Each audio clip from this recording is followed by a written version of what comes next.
O clínico, o cardiologista clínico ou clínico geral, ele vai identificar os fatores de risco do paciente. Então, em cima dos fatores de risco do paciente, vai ter um trabalho em cima de prevenção e diagnóstico. Falta o que nós estamos acabando de fazer nesse momento.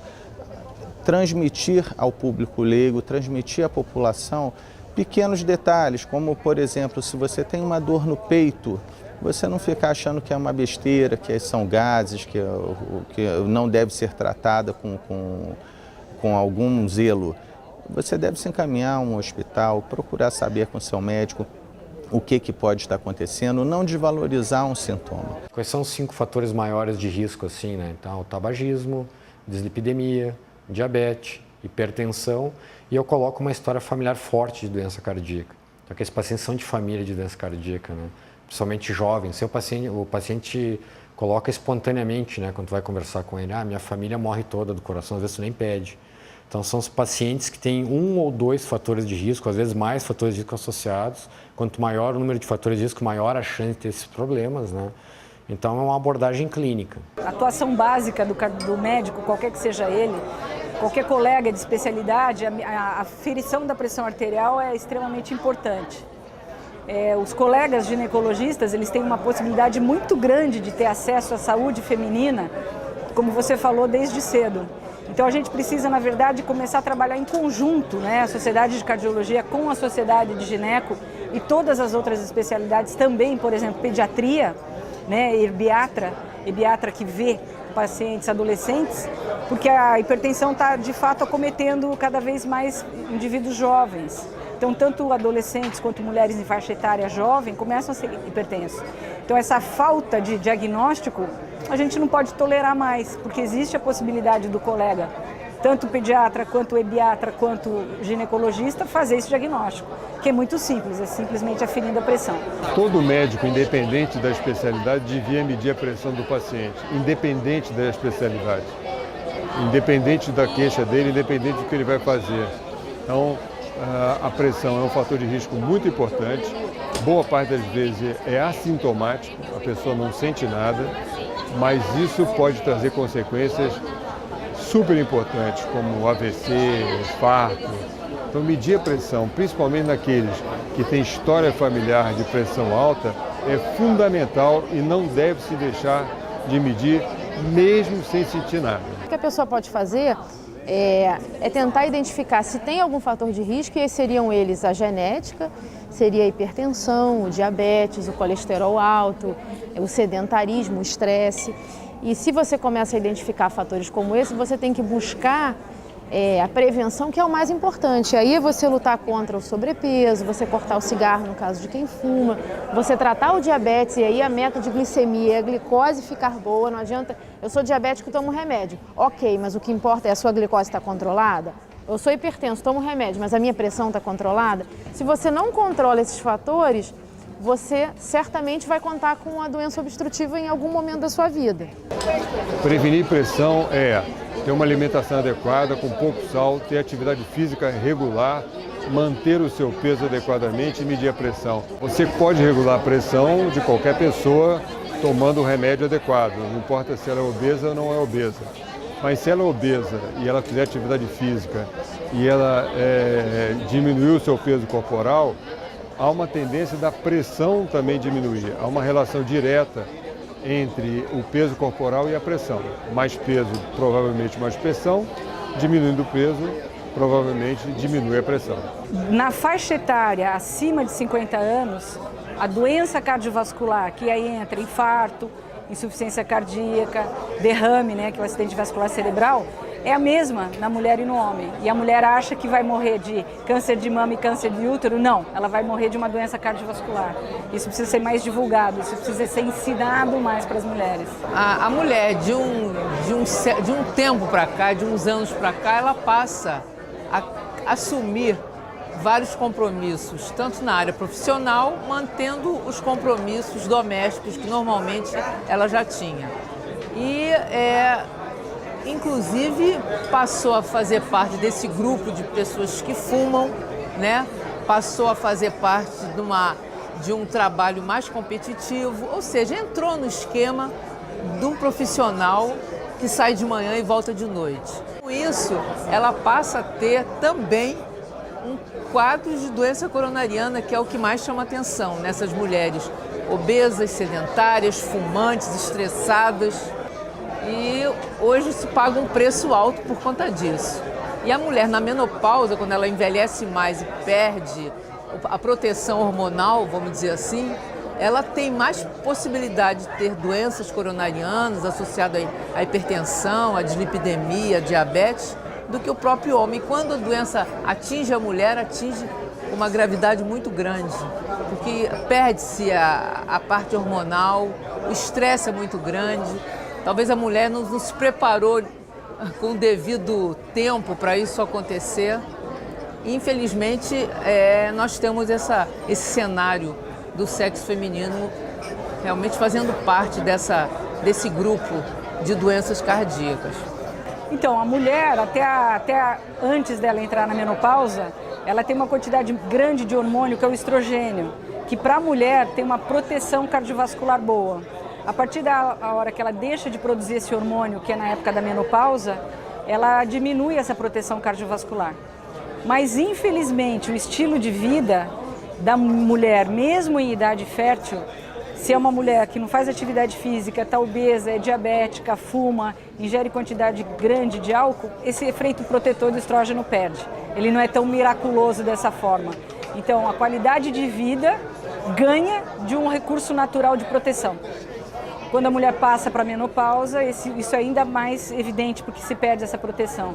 A reposição hormonal ela é boa logo depois que a mulher entra na menopausa. Existe um período que a gente chama janela terapêutica, que são logo nos primeiros anos de transição, né? Fica ao redor de 50, 55 anos de idade. Então, nesse momento, parece que a reposição hormonal tem alguma proteção.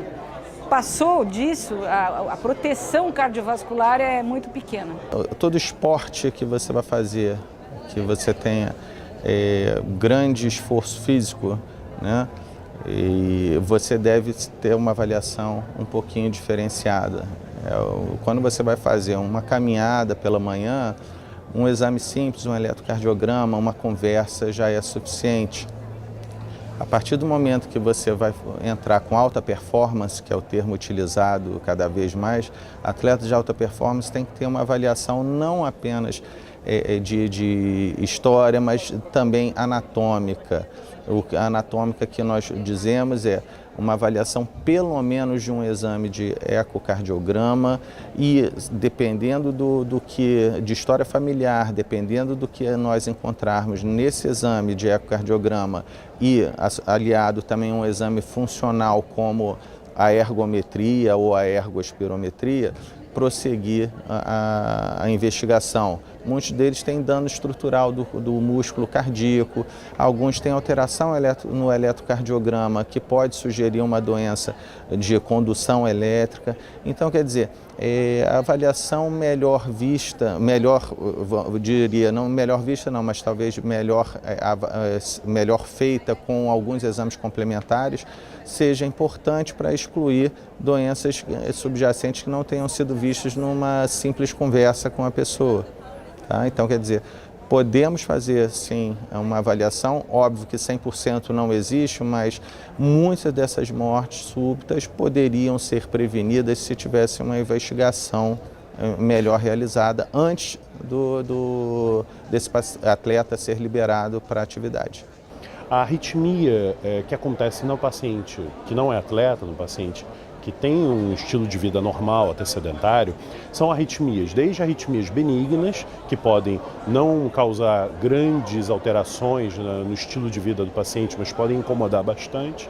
Já outras arritmias, como a fibrilação atrial, constituem atualmente uma grande epidemia, não apenas no Brasil, mas no mundo todo, e com consequências maiores. É muito comum ter pequenos distúrbios do ritmo, que a gente chama de extrasístoles.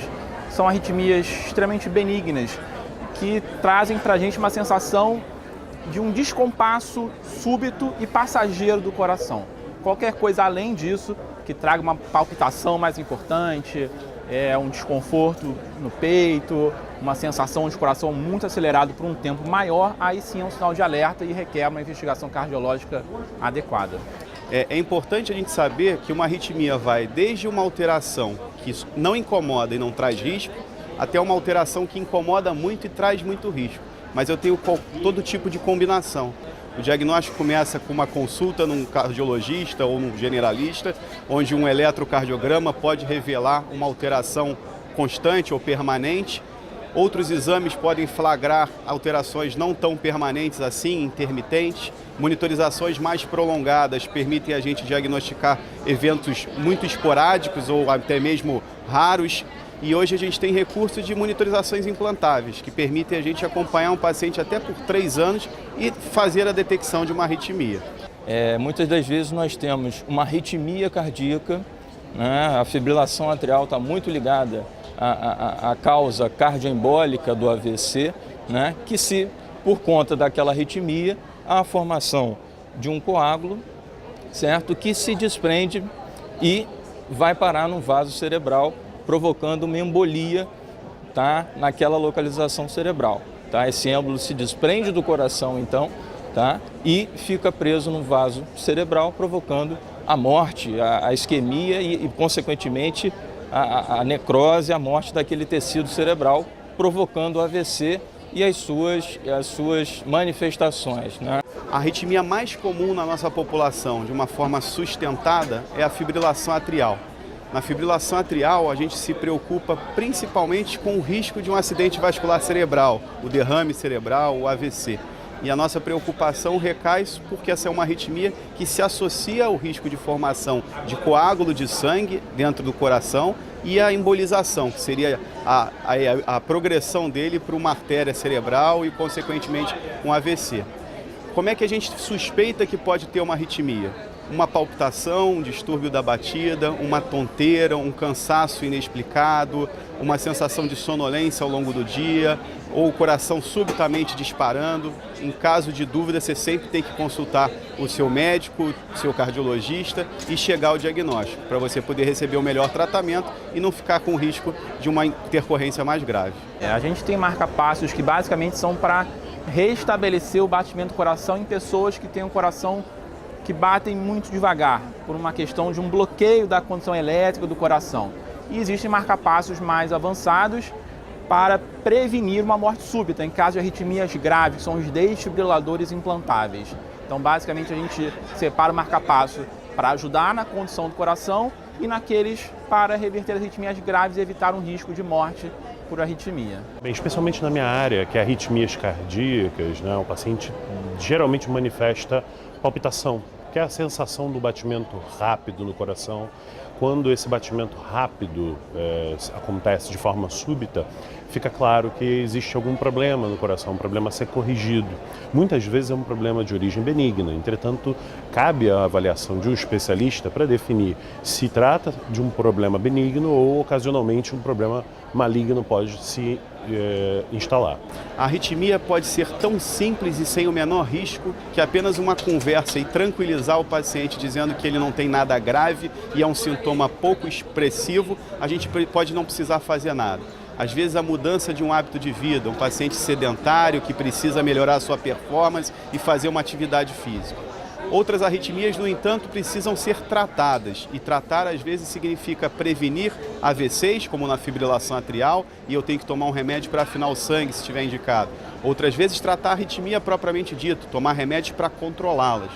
Algumas arritmias precisam de um tratamento um pouco mais agressivo, como eu queimar essa arritmia, não porque ela seja grave, mas porque ela pode ser tão sintomática e tão fácil de ser resolvida com uma terapêutica um pouco mais invasiva, que pode ser interessante eu fazer uma ablação e resolver uma palpitação que me incomoda há anos e os remédios não estão controlando. Algumas doenças que acontecem no coração são doenças que são progressivas. Uma doença coronariana, você trata hoje, mas você pode ter consequências da doença coronariana no futuro. Você pode evoluir a doença, mesmo a despeito do tratamento que é feito hoje. Já outras doenças, como no caso as arritmias cardíacas, a grande maioria delas você é capaz de tratar hoje e fazer com que o paciente se veja livre para sempre delas. Uma pessoa que teve um desmaio, ela tem realmente que procurar atendimento médico, né, ser avaliada, porque o desmaio ela pode ser tanto um evento benigno, tá, como pode ser uma amostra, um pequeno sinal de que o paciente tem uma cardiopatia grave que pode ter risco de morte súbita. E isso ela deve ser adequadamente avaliada por um médico. Buscar sempre hábitos de vida mais saudáveis, tá? Modificação do estilo de vida, modificar hábitos alimentares inadequados, tá? Prática de esportes, prática de atividades físicas, cessar, né, ou nunca, se possível, né, praticar o tabagismo, tá? Cessar de preferência o tabagismo para aqueles que já estão nessa prática, nesse hábito, tá bom? E uma série de outros fatores. Isso é o mais importante para a gente evitar de ter essas doenças. Ir a um cardiologista uma vez por ano, a partir dos 40 anos, isso é uma rotina que, se nós pudéssemos estabelecer para todos os indivíduos do nosso planeta, eu acho que a coisa ficaria muito bem. O fato é que as pessoas são pegas de surpresa porque têm dificuldade de ir a um serviço de saúde. Isso eu estou falando das camadas mais baixas da população, socioeconomicamente falando. Ou seja, pacientes que têm possibilidade de plano de saúde, que têm o seu cardiologista, que fazem exames rotineiros, tudo muda e muda para melhor. A gente identificar uma hipertensão, um diabetes, um colesterol alto, identificar um sobrepeso, um sedentarismo e orientar o paciente a melhorar o seu estilo de vida, isso tem um impacto muito grande mais para frente. E quando a gente precisa de um tratamento na cardiologia, a gente tem muito a oferecer para o paciente. Em todos os aspectos, no aspecto de medicamentos. E se o paciente tem que evoluir para um procedimento invasivo, tipo uma cirurgia, um cateterismo, colocação de stent, também temos várias opções. E isso dá uma perspectiva de vida completamente diferente do que acontecia no passado. Há 50 anos, a cardiologia contava apenas, claro, com o exame físico bem feito, uma anamnese bem feita, isso era muito melhor feito antigamente, mas contava com isso e eletrocardiograma e raio-x de tórax, pronto. Então, quando eu me formei, há 50 anos, a cardiologia dispunha de muito pouco exame complementar. E eu nesse tempo, fui vendo aparecer o ecocardiograma, a ressonância nuclear magnética, a medicina nuclear, os exames de coronariografia, isso então revolucionou a cardiologia em relação à doença coronariana, a cirurgia cardíaca, que quando eu me formei não existia, como nós temos hoje, a cirurgia de ponte-safena, a revascularização miocárdica, o entendimento das arritmias cardíacas. Hoje em dia tem modalidades de tratamento por ablação, então indivíduos que viviam sendo atormentados por arritmias tiveram um benefício enorme quando eles têm uma indicação e geralmente são bem-sucedidos na terapêutica de ablação. De modo que a medicina em geral, mas eu acho que a cardiologia em particular, teve uma evolução enorme. O entendimento da doença, o conhecimento dos mecanismos da doença e o tratamento que foi revolucionado nesses últimos anos. Nossa medicina, embora toda essa tecnologia que a gente mostra, isso aqui, né, ela é muito... A gente vê que ela é muito atrasada. Então, tem pacientes muito graves, com uma doença muito avançada, que a gente fica de mãos atadas, assim, né? A gente vê que não cura. A gente ameniza problemas. Então, a doença cardiológica, o paciente tem um estreitamento aqui, a gente botou uma prótese aqui nesse ponto de estreitamento, ficou lindo. Isso aí não é curativo, isso é paliativo. Porque, como eu falei, a aterosclerose é uma doença sistêmica. A gente tratou o pontinho que te estava dando problema, que colocava em risco de vida, mas a doença está ali. Futuramente, eu creio que nessas intervenções vão ser feitas cada dia mais com um remedinho, uma pílula ou uma injeção que a gente possa infundir e que reduza níveis de colesterol, que isso já existe, talvez minimizando, mexendo no DNA de algumas da placa, talvez mexendo nas doenças congênitas, nas doenças hereditárias e que a gente possa reduzir a quantidade de problemas, talvez, eu não sei se acabar com os problemas vai ser impossível, mas pelo menos minimizar ou prevenir muitas doenças cardíacas, não só cardíacas, acho que em geral essa é a tendência da medicina. Talvez daqui a uns anos a gente vá fazer uma análise genética nossa, quando criança, e eu vi a predisposição do Marcelo é ter infarto precoce. Então, qual a medicação que a gente pode usar para prevenir isso aí? Então, vão ter medicações que elas vão agir de acordo com o nosso DNA. É muito estudado a parte da cardiologia, né? Então, acho que é uma área que é muito estudada, mas tem muito para avançar ainda, né? Então, vai chegar ao ponto que eu falei, a gente vai tomar um diabo verde. Eu fumei a vida inteira, estou morrendo, ele toma ali, tá bem, um mês está tratado.